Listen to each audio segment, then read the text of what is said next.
Яна здзіўлена паглядзела на яго. Дзяцей? Я ніколі не думала пра гэта. Яна памаўчала, задумліва кусаючы пазногаць.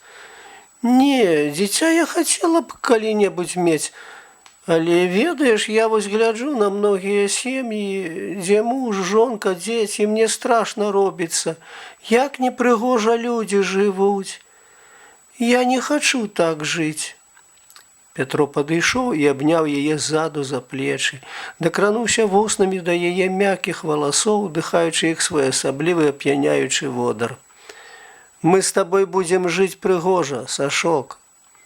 Яна неяк сціснулася ад гэтых слоў, быццам баронячыся ад удару, ссутуліла плечы. А мне чамусь здаецца, што мы ніколі не будзем разам. Ну што ты? Спалохаўся ён. Я не магу уявіць сябе. Ёй, відаць, цяжка было вымавіць, яна грэбліва зморшчылася і застукала трубкай фонендаскопа па стале, быццам жадаючы заглушыць яго. Непрыемнае слова гэта. Мужам. Я не хачу, каб ты стаў як усе. Я мару, каб ты заўсёды быў вось такі, далёкі, жыў у маіх марах, і ўсё. Я баюся, што калі здарыцца інакш, гэта знішчыць усё светлае, што ў нашых адносінах, што ў маёй душы. Усё. Сашок, жыццё ёсць жыццё, і наўрад ці будзем мы выключэннем. Мы людзі. О, які ты стаў! Здзівілася яна, энергічным рухам, вызваліўшыся з яго абдымкаў, адышла да акна, села на падаконнік. Пятро сам здзіўляўся сваёй нечаканай смеласці і жыццёвай мудрасці. Ніколі раней ён на такую тэму не адважыўся гаварыць і наогул разважаў інакш. Прыкладна гэтак жа, як цяпер яна. Калі ж у яго з'явіліся такія думкі? Учора ён спалохаўся, што Саша стала залішне практычная і разважлівая, а сёння атрымлівалася наадварот. Саша думае па-ранейшаму, а ён як усе. Гэтага, як усе, яны заўсёды баяліся. Наіўнае юнацтва. Табе здаецца, што ты выключная, што ты самая разумная, мудрая, непадобная на ўсіх, і жаданні ў цябе недасягальныя. Не адразу да цябе прыходзіць разуменне, што як усе, гэта недакор. Мудрасць, разумнасць і чалавечая вартасць якраз у тым, каб раўняцца на ўсіх. На людзей, на калектыў, на чалавецтва. Не адразу ты пачынаеш разумець, што хараство не ў тваіх неземных марах, не ў тваім імкненні да выключнасці, а ў жыцці людзей, і што людзі выпрацавалі самае прыгожае, высакароднае, карыснае, разумнае і ў навуцы, і ў мастацтве, і ў адносінах паміж сабой, у каханні, у сям'і. З разумення гэтых надзвычай простых ісцін і пачынаецца твая сапраўдная сталасць. Юнак. Магчыма, што і Пятро ў той дзень зрабіў крок да сталасці, хоць крок той быў нязначны. Але шмат значыла ўжо і тое, што яго ўпершыню не спалохала думка, што ён разважае як усе. Ты чаму села там? Спытаў ён. Цябе баюся, гарэзліва адказала Саша. А я цябе і там пацалую. Яна адгарадзілася рукамі. Не падыходзь, людзі з вуліцы глядзяць. Цішэй, нехта сюды ідзе. Яна саскочыла з падаконніка, паважна села за стол. У амбулаторыю зайшла маладая жанчына, сарамліва прывіталася. Табе, Пятро, прыйдзецца ісці пагуляць, сказала Саша. Выходзячы, ён пачуў, як жанчына сказала. А я думала, гэта доктар з рэчыцы. Пятро выйшаў у сад. У былым кулацкім садзе, які займаў не менш за гектар, стаялі вулі калгаснай пасекі. Пасечнік, мужчына сярэдні год, няветліва спытаўся ў Пятра.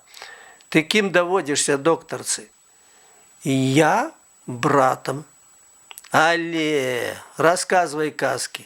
Ведаем мы такіх братоў. Самі былі такія. Вярнуўшыся ў амбулаторыю, калі жанчына выйшла, Пятро расказаў пра размову з пасечнікам. Саша засмяялася. А мне ўсё адно, няхай думаюць, што хочуць.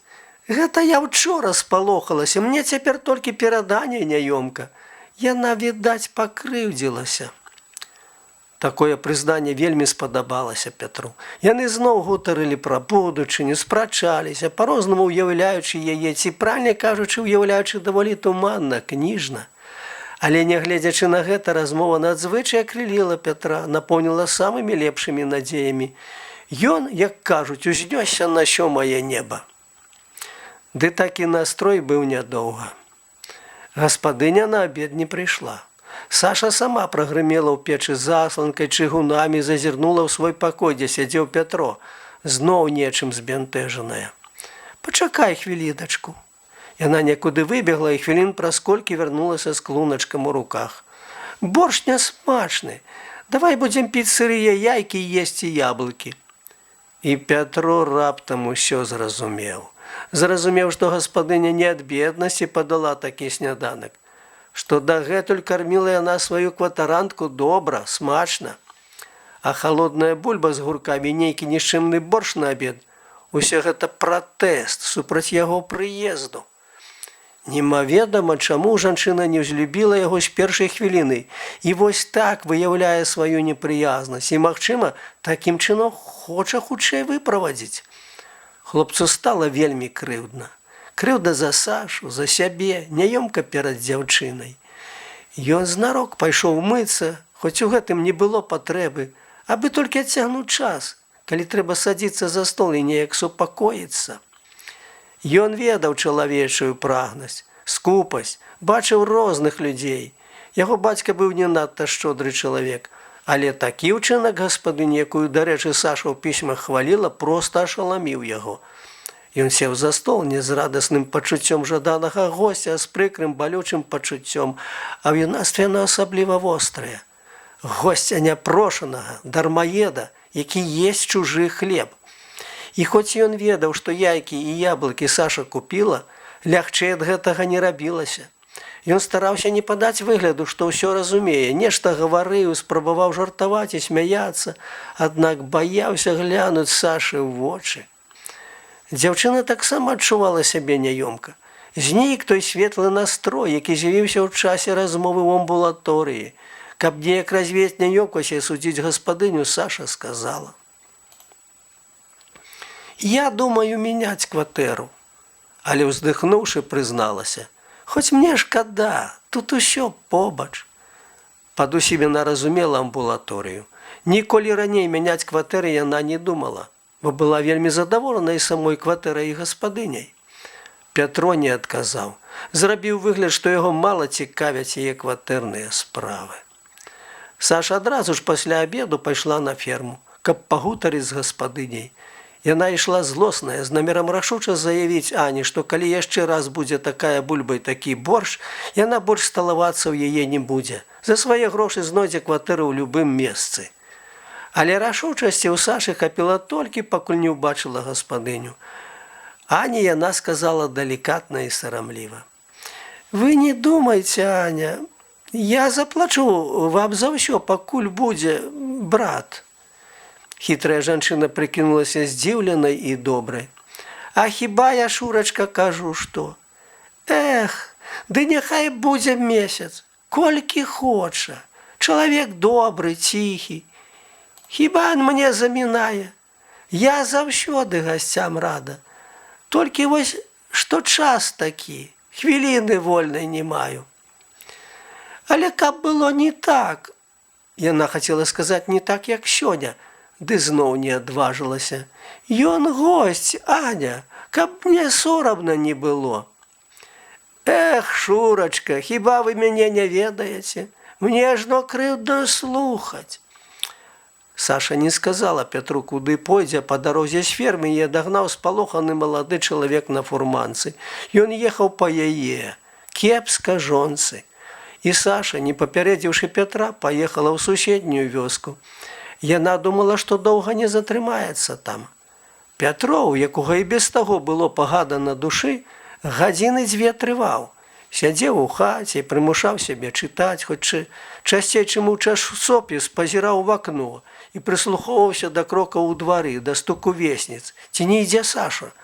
Але далей ён не мог сядзець і чакаць. Ён выскачыў, заглянуў у амбулаторыю. Замок. У сад. Пуста. Спытаў у дачкі гаспадыні, ці не ведае яна, куды пайшла цёця Саша. Цёця Шура, відаць, да хворага паклікалі. Зусім па-даросламу заспакоіла малая.